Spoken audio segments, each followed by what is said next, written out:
8. Estamos pregando nessa sequência, né, em Mateus, chegamos no capítulo 8, capítulo 9, os encontros de Jesus, encontros que restauram vidas. Mateus, capítulo 8, faremos a leitura dos versos 16 até o verso de número 27. Mateus 8, 16 a 27.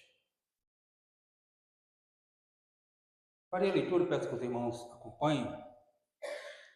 Diz assim, Mateus capítulo 8, a partir do verso 16. Chegada a tarde, trouxeram-lhe muitos endemoniados, e ele meramente com a palavra expeliu os espíritos e curou todos os que estavam doentes, para que se cumprisse o que fora dito por intermédio do profeta Isaías. Ele mesmo tomou as nossas enfermidades e carregou as nossas doenças. Vendo Jesus muita gente ao seu redor, ordenou que passassem para outra margem. Então, aproximando-se dele, um escriba disse: Mestre, seguir-te-ei para onde quer que fores. Mas Jesus respondeu: As raposas têm seus covis, e as aves do céu ninhos, mas o Filho do Homem não tem onde reclinar a cabeça. E outros dos discípulos lhe disse: Senhor, permite-me primeiro sepultar meu pai. Respondeu-lhe, porém, Jesus: Segue-me e deixa os mortos sepultar os seus próprios mortos. Então, entrando ele no barco, seus discípulos o seguiram. E eis que sobreveio no mar uma grande tempestade, de sorte que o barco era varrido pelas ondas. Entretanto, Jesus dormia. Mas os discípulos vieram acordá-lo, clamando: Senhor, salva-nos, perecemos. Perguntou-lhe então Jesus: Por que sois tímidos, homens de pequena fé?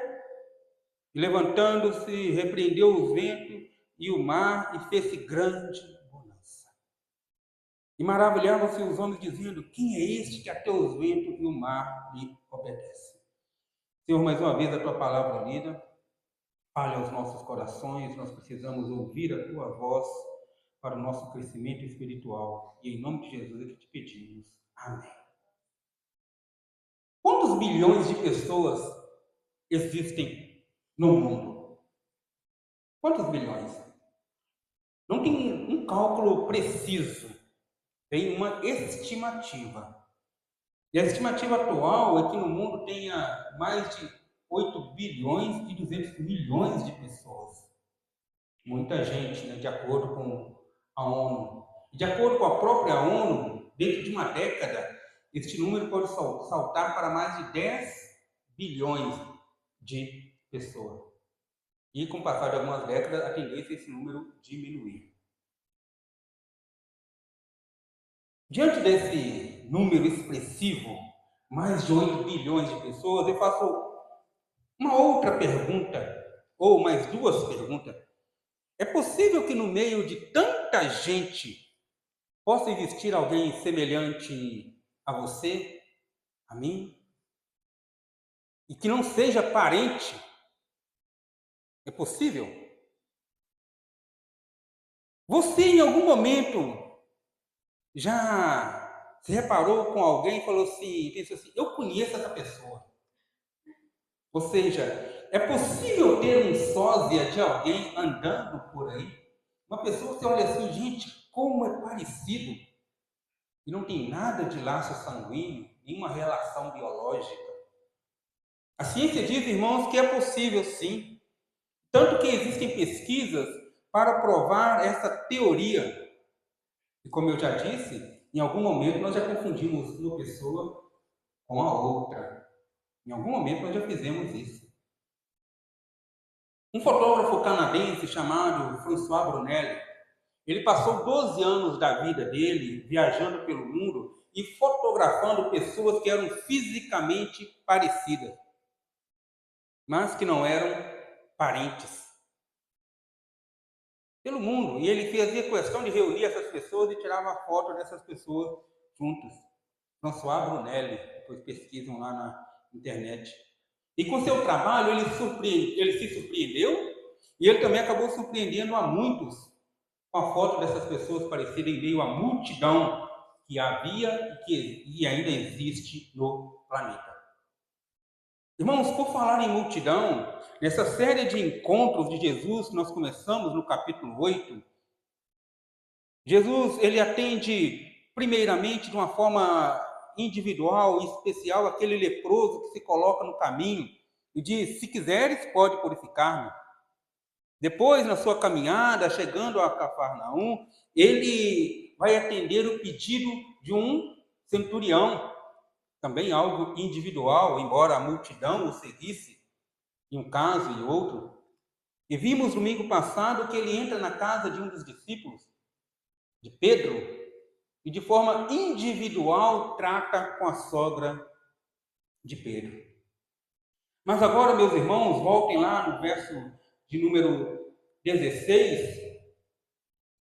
Jesus agora ele vai dar atenção, mas não é uma atenção específica ou não é uma atenção mais individual. Jesus agora ele vai dar uma atenção a muitas pessoas de uma só vez. Então preste atenção em algumas expressões que existem aí nesse capítulo 8, a partir do... Olha só, lá no verso 1 diz assim: grandes multidões o seguiram, enquanto ele descia do monte. Quando nós vamos lá para o verso 11, diz... Jesus fala: muitos virão do Oriente, do Ocidente, vão tomar lugar à mesa com Abraão, Isaac e Jacó. No verso 16, diz assim: trouxeram-lhe muitos. O verso 18 diz assim: vendo Jesus, muita gente ao seu redor. E no verso 20, aqui eu coloquei o 28, embora não faça parte aqui do nosso texto, mas veja, tendo ele chegado a outra margem, sai a ele encontro dois homens, que vai ser para o próximo domingo. Agora, irmãos, Jesus tem um encontro com uma multidão. E lembra, nas primeiras mensagens de Mateus, nós falamos que essa é uma multidão de uma região desprezada. A região onde estava Cafarnaum, lembra também que significa local de consolo, de conforto? Era uma região desprezada, era uma região que vivia à sombra das trevas. Era uma região muito influenciada pelo paganismo, pela idolatria e por outras coisas mais. Mas foi naquela região que Jesus foi levar a sua luz, onde Jesus realizou a maioria dos seus milagres. Numa região desprezada, numa região que a multidão era desprezada, Jesus sai ao encontro dessa multidão, Jesus se coloca à disposição dessa multidão. Como alguém poderia dar atenção a uma multidão e ao mesmo tempo dar atenção a uma multidão e satisfazer os desejos? Nós, quando nós procuramos um médico, nós queremos ser, nós imaginamos que nós vamos ser atendidos de forma individual. Já imaginou um médico atendendo muita gente de uma vez? Impossível. Por mais bem intencionado que ele esteja. Estou falando assim, imagina que aqui todos fossem consultar e o médico estivesse atendendo todos aqui junto ao mesmo tempo.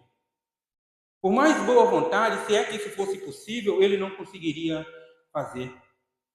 Nenhum homem, por mais bem intencionado que esteja, pode atender ou pode suprir a verdadeira necessidade da outra pessoa.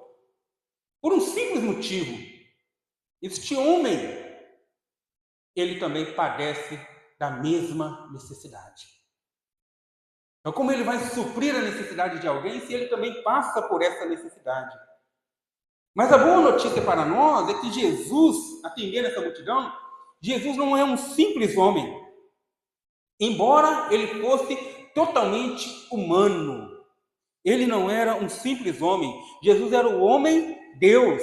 Jesus era o Deus que se fez homem e veio habitar entre nós, conforme João coloca no seu primeiro capítulo, no verso 14. Esse Deus que veio andar entre nós, esse Deus que se faz presente entre nós, ele no meio daquela multidão, ele tinha e tem todas as condições de atender e restaurar aquela multidão. Então chama atenção para os irmãos por parte aqui do que Jesus fez. Verso 16 e verso 17. Esses dois versos, eles não trazem nenhum personagem em destaque.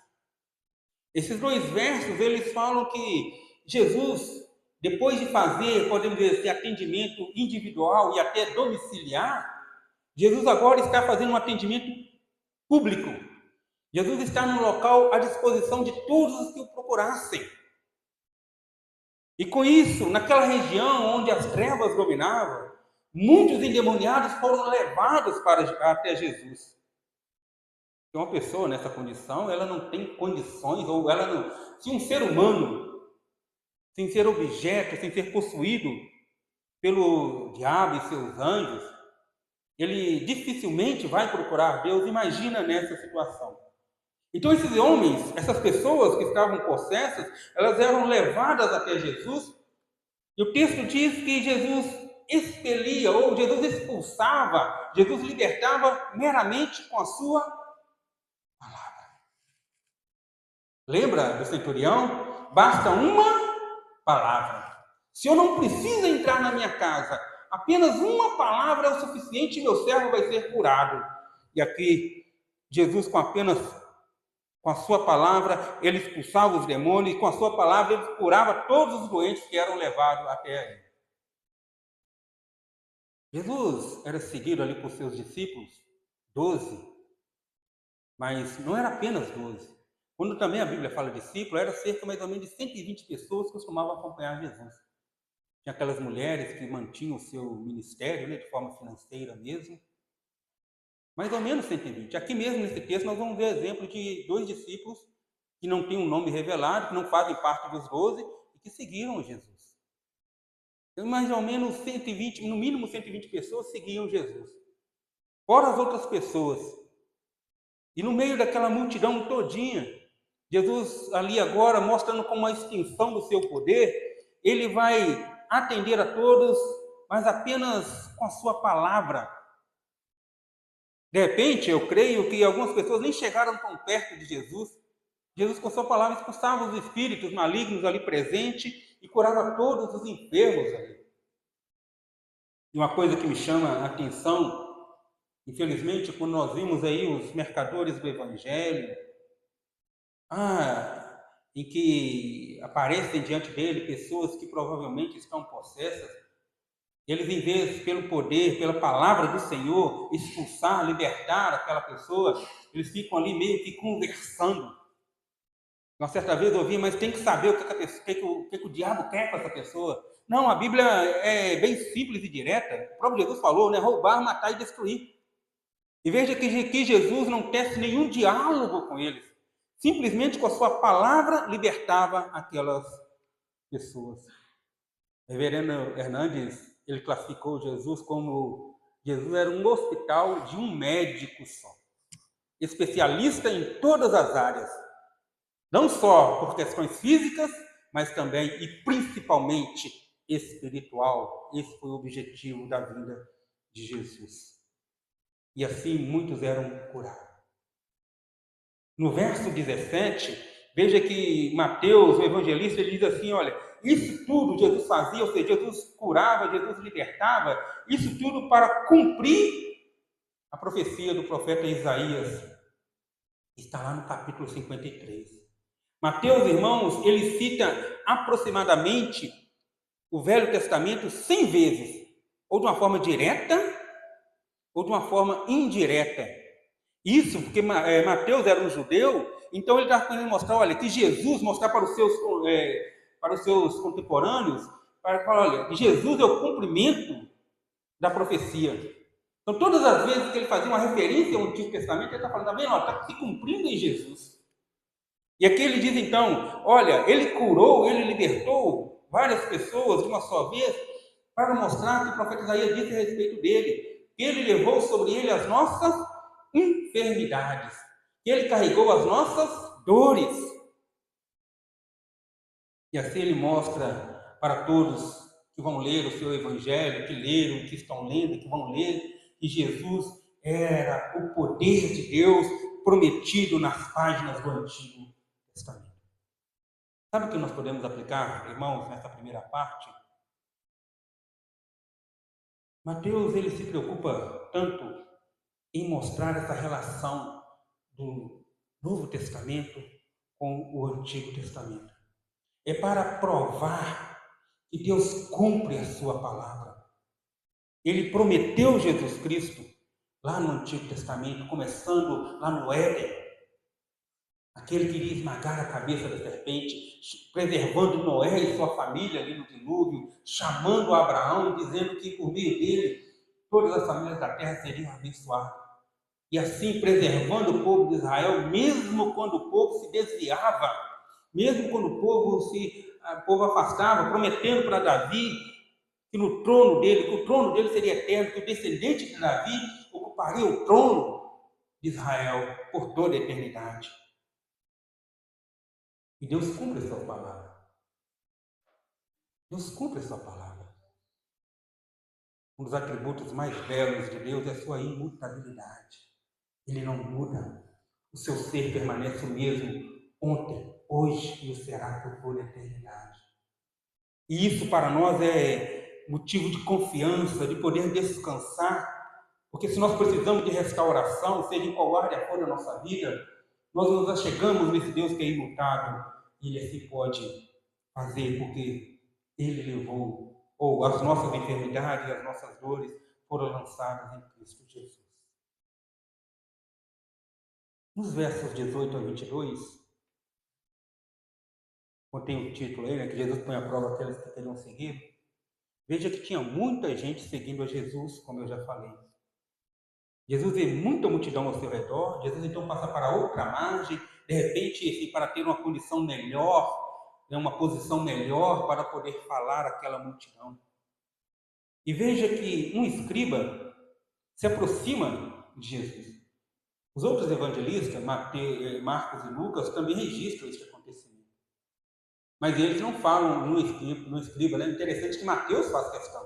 Porque o escriba era um judeu. Então ele fala assim, olha, um judeu de posição se aproxima de Jesus e diz assim, mestre, eu quero seguir-te. Onde o Senhor for, eu irei. O interessante é que Jesus não fala assim, vem, muito bom, é isso mesmo que eu queria. Veja que Jesus já dá como a gente costuma falar, né, corta na raiz. Vira para ele e fala assim, ó, a raposa tem seus covis, a raposa tem onde se esconder, tem onde descansar, tem onde dormir, tem onde se abrigar. As aves do céu, a mesma coisa, elas têm onde fazer os seus ninhos, a copa das árvores, as montanhas. Mas o Filho do Homem não tem aonde reclinar. O Filho do Homem não tem um lugar para descansar. Irmãos, por que Jesus falou isso? Algumas pessoas demonstram interesse de seguir Jesus, mas possuem, ou melhor, não fazem isso com uma prioridade. Porque, na verdade, esse escriba ele não queria seguir Jesus por ser Jesus quem ele era. Mas ele, assim como vários outros, ficaram vendo, observando os milagres de Jesus, em um determinado momento a multiplicação dos pães, tantas outras coisas. É esse aqui que eu tenho que seguir. Mas estavam esperando, na verdade, os benefícios. Eles não queriam, ele não queria seguir Jesus por aquilo que Jesus estava pregando, por causa do reino de Deus, mas por causa das vantagens. E muitos se encaixam nessa realidade. Dizem querer seguir Jesus, mas Jesus não é prioridade em suas vidas. Por falar em prioridade, o verso 21 diz assim, que um outro discípulo disse, Senhor, permite-me primeiro sepultar meu pai. E mais uma vez Jesus é bem direto, né? Jesus vira para ele e fala assim, segue-me. Deixa os mortos sepultar os seus mortos. Este outro que vai falar, Senhor, eu quero seguir o Senhor, mas eu preciso de um tempo. Ou seja, por enquanto eu tenho que cuidar do meu pai. Aí, quando meu pai morrer, eu vou te seguir. E quantos passam a vida assim, né? Eu tenho as minhas preocupações, as minhas prioridades, depois que eu conseguir resolver isso, eu vou seguir o Senhor. Ah, mas os meus melhores anos da vida eu vou gastar na igreja. A minha juventude, a minha saúde, eu tenho tanta coisa para eu fazer lá fora. Mas Jesus é bem direto ao dizer, não, se você quer me seguir, tem que ser agora. Porque o próprio Senhor falou, aquele que amar o seu pai, a sua mãe, mais do que a mim, não é digno de mim. Lembra o verso 33 do capítulo 6? A prioridade do cristão é o quê? Buscar, em primeiro lugar, o reino de Deus e a sua justiça, e a prática deste reino. Este homem aparece querendo seguir Jesus, mas a resposta de Jesus para ele surpreende a todos. Você quer me seguir? Isso é verdade. Mas você quer me seguir no seu tempo, quando der. Ou quando você resolver os seus planos. Ou quando você for bem sucedido na sua carreira, na sua família. Mas isso não é a sua prioridade máxima. Esse não é o motivo pelo qual, irmão, nós fomos criados. Nenhuma outra agenda, nenhum outro compromisso pode colocar entre nós e o nosso compromisso como cristão. O apóstolo Paulo, ele faz uma comparação assim para Timóteo, ele diz assim, olha, nenhum atleta ou nenhum soldado se envolve em negócio dessa vida porque seu objetivo é satisfazer aquele que chamou. Se nós somos soldados do Senhor dos Exércitos, o nosso objetivo maior e único é satisfazer a Ele. As outras coisas são consequência. O próprio Jesus falou, né? Depois de buscar o reino dele e a justiça, as demais coisas serão acrescentadas. Jesus quer lealdade a Ele e ao seu reino, que é o mais importante. Independente, né? A música que nós cantamos aqui, essa última, né? Fé, né?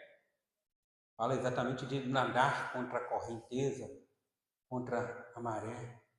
E nós, como cristãos, nós temos que ser assim. Uma sociedade que prioriza bens materiais, uma sociedade que prioriza prazeres, uma sociedade que não mais prioriza a família, uma sociedade que é egocêntrica. Nós somos chamados por Jesus para que nós tenhamos a nossa prioridade restaurada. Se em algum momento da nossa vida nós perdemos a nossa prioridade, Jesus está restaurando, falando, olha, segue-me. Tem que ser de imediato. Não pelos benefícios que eu possa dar, e eu tenho muito benefícios para dar, a Bíblia fala que Deus se alegra em nos abençoar, mas por causa de tudo que eu sou e de tudo que eu já fiz. Aí nós não temos a resposta qual foi a situação desse homem. Dos dois, né? Se o escriba entendeu a mensagem de Jesus para ele, e se este outro discípulo, ele resolveu seguir Jesus de imediato. Entendi o que o Senhor quis dizer. Não é abandonar meu pai, mas se eu for esperar meu pai morrer para depois te seguir, sabe-se lá quantos anos ele vai viver? Ou, de repente, até a pessoa mesmo morre antes, né? Quantos pais que, infelizmente, acabam sepultando os filhos, vivem 90, 100 anos. Imagine esse jovem, esse discípulo, se esperasse isso acontecer. Ele não tinha como saber. E de imediato, a resposta que Jesus quer é de imediato. A terceira parte desse texto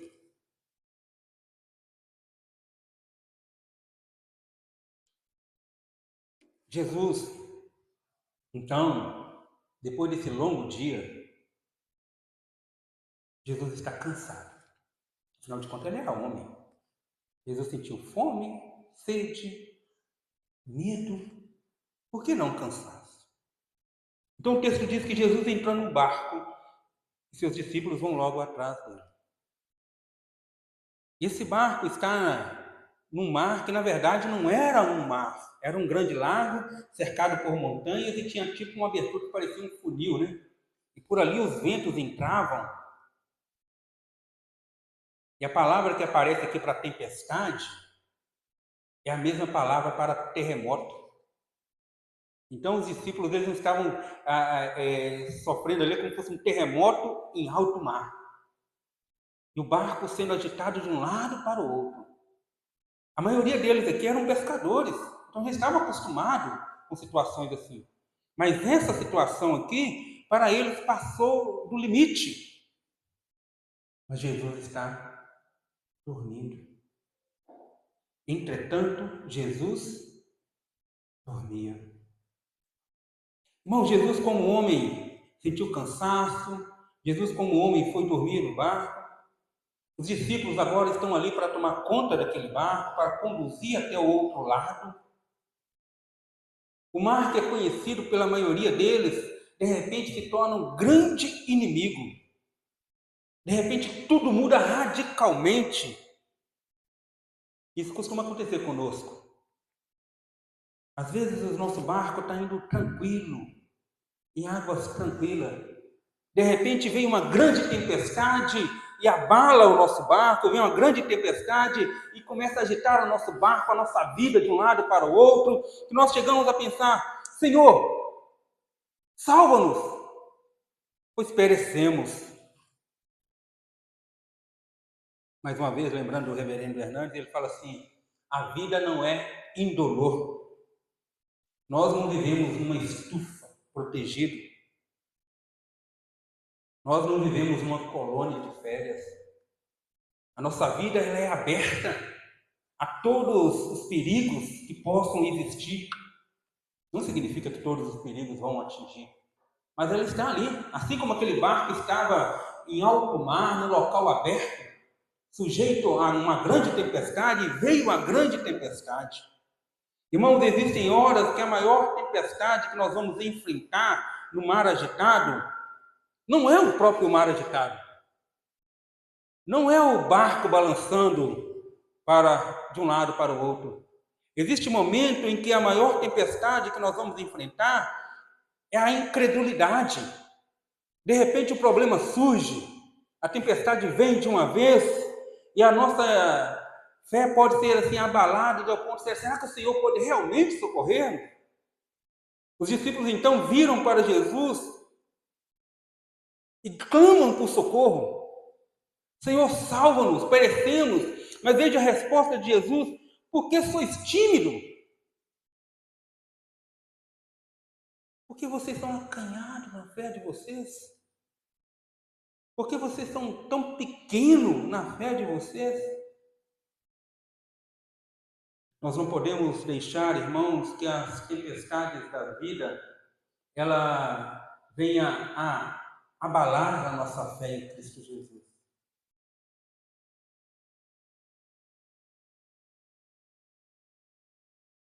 O fato de Jesus estar presente no nosso barco não significa necessariamente que o nosso barco vai estar livre de ameaças. O fato de Jesus estar presente em nossa vida não significa que nós vamos ficar livres de problemas. E quantos pregam isso?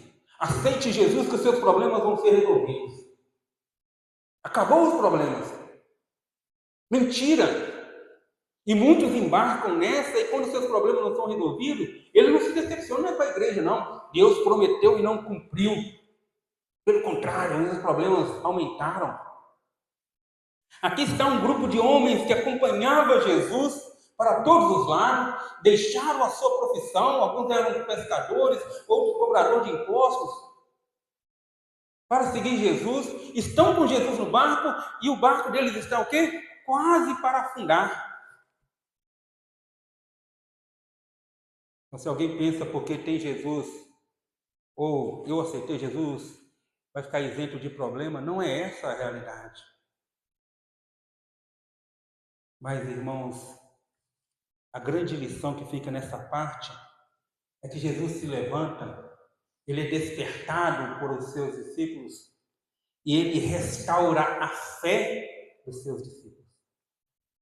Então ele levanta, ele olha para o mar, ele olha para aquele vento, para aquela grande tempestade e repreende. E de repente, se faz bonança. Tudo se acalma. Não há mais perigo. E os discípulos olham para Jesus maravilhados, admirados. Quem é este? É claro que eles sabiam. claro que eles sabiam. Mas mesmo assim, quem é este que até o vento, os ventos e o mar lhe obedecem? Quem é esse que tem o poder não só para curar enfermos com um toque, curar enfermos com sua palavra, curar enfermos de todas as maneiras, expulsar demônios pela sua palavra, e agora até o vento e o mar obedecem? Esse é o nosso Senhor. Esse é o Senhor desta igreja. Esse que restaurou a fé desses discípulos. Esse que veio para cumprir as Escrituras, a qual tem que ser a nossa única regra de fé e prática.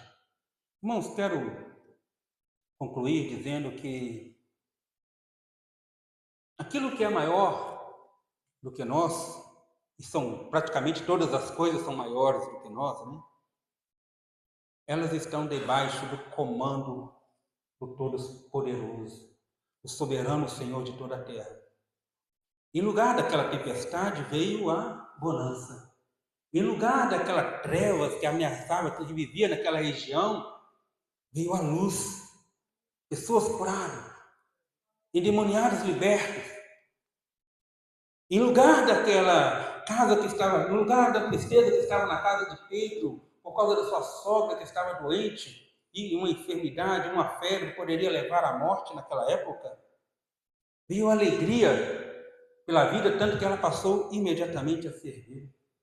Em lugar da preocupação daquele centurião por causa do seu criado, quase à morte, veio a certeza de que Jesus não era qualquer um. Em lugar daquele isolamento que aquele leproso vivia, por ser leproso, ele agora é restaurado a sua vida, com sua família, com sua casa, com sua comunidade, com a sua igreja. Jesus, irmãos, ele veio para nos trazer paz no lugar do naufrágio. Trazer salvamento no lugar do naufrágio, paz no lugar do medo. A multidão pode até ser grande, e existem milhares, existem milhões de pessoas no mundo, mas isso não muda o fato de que o Senhor Jesus está cuidando também de cada um de nós de uma forma tão especial, tão singular, porque afinal de contas nós somos feitos à imagem e semelhança dele. Em meio à multidão, Jesus nos vê como único, por mais que os nossos problemas possam ser os mesmos. Irmãos, se até as estrelas do céu o Senhor a chama pelo nome, imagina nós. Lembra sobre a ansiedade em Mateus 6, né? Por que andais ansiosos? Olha as aves, o céu, olha os lírios do campo. Não valei vós muito mais do que eles?